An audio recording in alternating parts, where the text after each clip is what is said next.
मुद्दे की बात तर्क के साथ, बारीक पड़ताल, सुलगते सवाल, पक्ष विपक्ष, पत्रकारिता निष्पक्ष।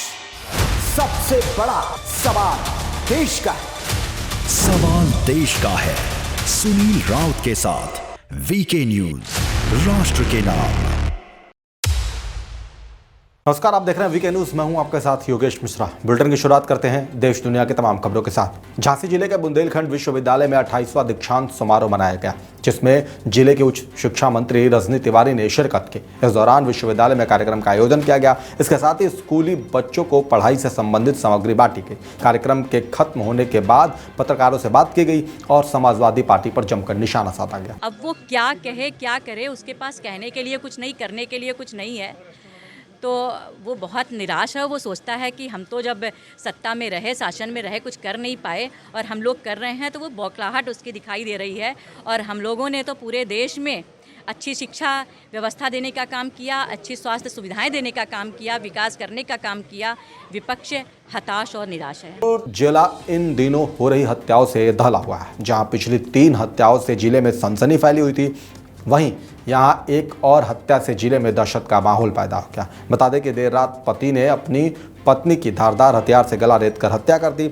पति पत्नी के बीच लंबे समय से प्रॉपर्टी को लेकर विवाद चल रहा था। पत्नी की हत्या के बाद से ही पति फरार चल रहा है। वहीं सूचना पर पहुंची पुलिस ने शव को कब्जे में लेते हुए पोस्टमार्टम के लिए भेज दिया और आगे कार्रवाई में जुट गई। फर्रुखाबाद जिले के थाना राजेपुर क्षेत्र में इटावा बरेली हाईवे के गांव चाचूपुर तिराहा के पास से हादसे की खबर सामने आ रही है, जहां युवक अपनी बीमार पत्नी को देखकर लौट रहा था, जिससे हाईवे पर अज्ञात वाहन ने टक्कर मार दी। गाड़ी की टक्कर लगने से युवक गंभीर रूप से घायल हो गया, जिसे स्थानीय लोगों की मदद से जिला अस्पताल में भर्ती कराया गया, जहां ईएमओ ड्यूटी पर तैनात डॉक्टर आकाश बंसल ने युवक को मृत घोषित कर दिया। युवक की मृतक की सूचना पर परिवार में कोहराम मच गया। हादसे की सूचना पर पहुंची पुलिस ने शव को कब्जे में लेते हुए पोस्टमार्टम के लिए भेजते हुए आगे कार्रवाई में जुट गई। उसका नाम है सौरभ दीक्षित, उसकी उम्र लगभग 35 साल की है। उसके पिताजी का नाम शांतिलाल है और वो जो है आपका चिंतामणि मोहल्ला फर्रुखाबाद का रहने वाला है।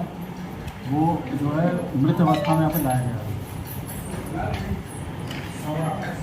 यूपी पुलिस की पकड़ आरोपियों पर लगातार ढीली पड़ती जा रही है, जहां एक बार फिर न्यायालय में पेशी के लिए लाया गया आरोपी पुलिस की गिरफ्त से भाग गया, जिसको न्यायालय में लगे सीसीटीवी में भागते हुए साफ देखा जा सकता है, जिसके पीछे पुलिस भी भागते दिख रही है, जिसको कड़ी मशक्कत के बाद पकड़ लिया गया। और पुलिस के द्वारा पकड़े जाने के बाद भी आरोपी की अकड़ कम नहीं हुई और आरोपी को पकड़ के जेल भेज दिया गया। कन्नौज जिले के गुरसहायगंज कोतवाली क्षेत्र के जलालाबाद गांव के पास बड़ा हादसा देखने को मिला, जिसमें एक बार फिर तेज रफ्तार हादसे का कारण बनी। कन्नौज जिले में तेज रफ्तार कंटेनर के टैंकर को टक्कर मार दी, जिस वजह से टैंकर सवार एक किसान की मौत हो गई और 3 अन्य किसान गंभीर रूप से घायल हो गए। किसान की मौत की खबर से मृतक के परिवार में कोहराम मच गया। इसके साथ ही सूचना पर पहुंची पुलिस ने शव को कब्जे में लेते हुए पोस्टमार्टम के लिए भेज दिया। बिजनौर जनपद के चांदपुर तहसील के गाँव कराल में हाई टेंशन तार टूटने से किसान की फसल जलकर राख हो गई, जिसकी वजह से किसान और उसके परिवार का रो रो कर बुरा हाल है। किसान का आरोप है कि बिजली विभाग को कई बार शिकायती पत्र दिया गया, लेकिन विभाग की तरफ से जर्जर तारों को बदला नहीं गया, जिसका खामियाजा किसान को भुगतना पड़ रहा है। ये जर्जर तार का एस्टिमेट भेजा हुआ है और ये जल्द ही बदलवा दिए जाएंगे। इसका एस्टिमेट हर बार जाता है और पास भी हो गया इसका एस्टिमेट। अगले शायद 15 दिन में चेंज भी हो जाएंगे। क्या लगता है लाइन की कमी की वजह से जली है? हाँ, लाइन जर्जर है, ये लाइन जर्जर है, नुकसान होगा। इनके कागजी कार्रवाई की जाएगी और जो भी मुआवजा होगा वो विभाग के द्वारा जो नियमानुसार कार्रवाई है वो की जाएगी। गाजियाबाद के थाना विजयनगर इलाके के सेक्टर 9 में चोरी के मन से पुलिस का खौफ तिल भर भी नहीं रहा है, जहां एक बार फिर चोरों ने अपने मंसूबे को अंजाम दिया। बता दें कि यहां चोरों ने घर का ताला तोड़कर लाखों की चोरी की वारदात को अंजाम दिया और फरार हो गए। पूरे मामले में पीड़ित के मुताबिक वो अपने किसी निजी काम से बाहर गया हुआ था और जब घर वापस लौटा तो उसके होश फाख्ता हो गए। यहाँ घर का ताला टूटने के साथ घर का सारा सामान बिखरा पड़ा था, जिसकी सूचना पीड़ित ने पुलिस को दी, जिसके बाद पुलिस मामले की जांच में जुटी हुई। ये हमें तो सुबह 6:45 बजे करीब फ़ोन गया है। हमारे छोटे वाली घरवाली भाई की घरवाली ने फ़ोन किया था। हमें आइडिया नहीं, हम अपने दूसरे बेटे के पास गए थे, अभिषेक के पास। तो हम मंगलवार को यहाँ से गए थे। जब आके हमने देखा तो हमारे सारे ताले जो सब वगैरह टूटे हुए थे। अच्छा, और कितने की चोरी हुई है आपके यहाँ पे?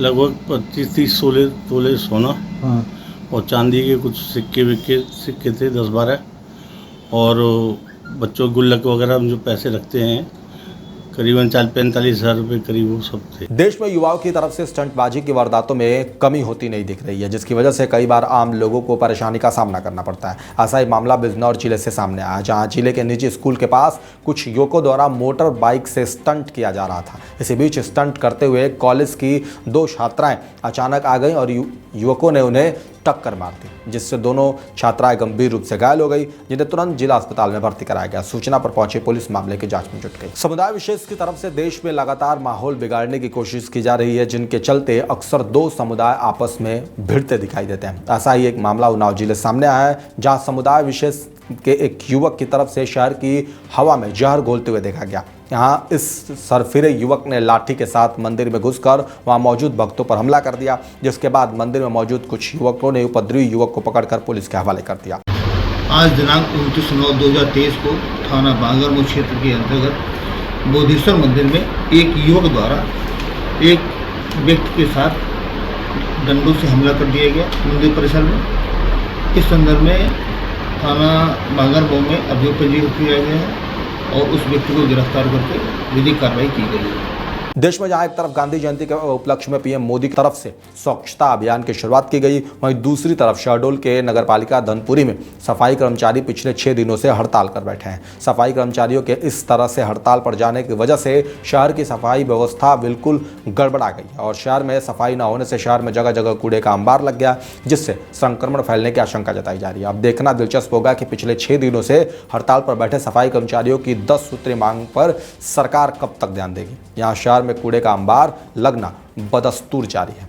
कांग्रेस कमेटी का जिला अध्यक्ष होने के नाते आज ये धनपुरी में निरंतर 5 दिनों से हमारी अनिश्चितकालीन हड़ताल जारी है, जिसका देखा जा रहा है कि धनपुरी में तमाम जगह गंदगी की अपार भरी हुई है और निरंतर हम ये प्रयास करेंगे कि हमारी अगर मांगें पूरी नहीं होती है तो हम और भी आने वाले दिनों में भी निरंतर हमारी अनिश्चितकालीन हड़ताल जारी रहेगी। तो मांग है, कितने दिन से कितनी व्यापी है, क्या 10 बिंदु हमारी मांगे हैं, जिसमें है नियमितीकरण, देखा प्रथा बंद हो और पुरानी पेंशन योजना और 25,000 रुपये कम से कम सैलरी, अनुकंपा नियुक्ति, समान कर समान वेतन। अभी कुछ निष्कर्ष निकला, चूंकि अध्यक्ष पति भी आए थे यहाँ पे, कुछ वार्तालाप किए हैं? कुछ नहीं, अभी तो वो आश्वासन जैसे हम ऐसा आश्वासन देते आ रहे थे, आज वो आश्वासन दे के चले गए हैं और हमको बोला जा रहा है कि अगर ये आप काम चालू नहीं करेंगे तो हम दूसरी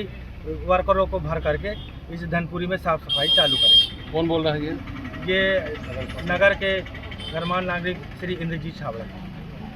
पिछले दिनों धार जिले से कुक्षी विधानसभा के अनंत चतुर्दशी पर झांकियां निकाली गई थी, जिस पर समुदाय विशेष की तरफ से पत्थरबाजी करते हुए शहर का माहौल तनावपूर्ण कर दिया गया था। इस पत्थरबाजी की घटना में 11 स्थानीय लोगों के साथ कई पुलिसकर्मी भी घायल हुए थे, जिसको लेकर शहर में बंद का आह्वान किया गया था, जिसको अब आसपास के गाँवों को भी समर्थन मिल रहा है। बंद के बीच पुलिस प्रशासन भी सख्त मूड में दिखाई दिया और बीते दिन पुलिस प्रशासन की तरफ से भारी पुलिस बल के साथ पूरे शहर में फ्लैग मार्च भी निकाला गया था। अब इसी बंद के बीच स्थानीय लोगों की तरफ से जुलूस निकाला गया। इस जुलूस के दौरान स्थानीय लोगों ने दोषियों के खिलाफ प्रशासन को ज्ञापन देते हुए कार्रवाई की मांग की। आज जो हिंदू समाज के द्वारा कुक्षी की घटना को लेकर ज्ञापन दिया गया है, क्या है पूरा मामला? पूरा मामला ये है कि अभी 3 दिन पहले जो कुक्षी के अंदर अनंत चतुर्दशी के दिन जो झांकियाँ निकाली गई थी, उस झांकियों पर सुनियोजित तरीके से हमला किया गया मुस्लिम समाज के द्वारा और झांकियों में खलल डाला गया, मूर्ति तोड़ी गई और पूरे हिंदू समाज के ऊपर एक तरीके से आक्रामक हमले के रूप में देखा गया। धार जिले में पिछले दिनों दूसरे समुदाय की तरफ से 29 सितंबर को निकाली गई यात्रा में पत्थरबाजी के खिलाफ पुलिस प्रशासन एक्शन मोड में है, जहां एक तरफ से पुलिस प्रशासन की तरफ से बीते दिन भारी पुलिस बल के साथ शहर के संवेदनशील इलाकों में आरएएफ के जवानों के साथ फ्लैग मार्च किया, वहीं दूसरी तरफ पुलिस प्रशासन ने पत्थरबाजों के खिलाफ एक्शन लेते हुए प्रकरण में 6 आरोपियों गिरफ्तार कर मामला दर्ज करते हुए 2 आरोपियों की गिरफ्तारी की है। देखिए, कल जो है जो अनंत चतुर्दशी का जो जुलूस निकल रहा था, उसमें जो पथराव हुआ था, उस संबंध में एक एफआईआर दर्ज हुई है। एफआईआर दर्ज होने के बाद पुलिस ने शीघ्र कार्रवाई करते हुए आरोपी की तलाश किया था। इसमें 2 आरोपी, इसमें फैजल उर्फ राजा रंगारा मोहल्ला और रेहान भट्टी मोहल्ला, इन दोनों को अरेस्ट किया है। अरेस्ट करके इनको माननीय कोर्ट में पेश किया जाएगा और जो शेष आरोपी बचे हैं उनको भी हम फुटेज के आधार पर, अन्य साक्ष्यों के आधार पर आइडेंटिफाई कर रहे हैं और उनके खिलाफ भी जो है गिरफ्तार करके इनके खिलाफ वैधानिक। इस बुलेटिन में फिलहाल इतना ही। देश और दुनिया की तमाम खबरों के लिए देखते रहिए वीके न्यूज। नमस्कार। वीके न्यूज, राष्ट्र के नाम।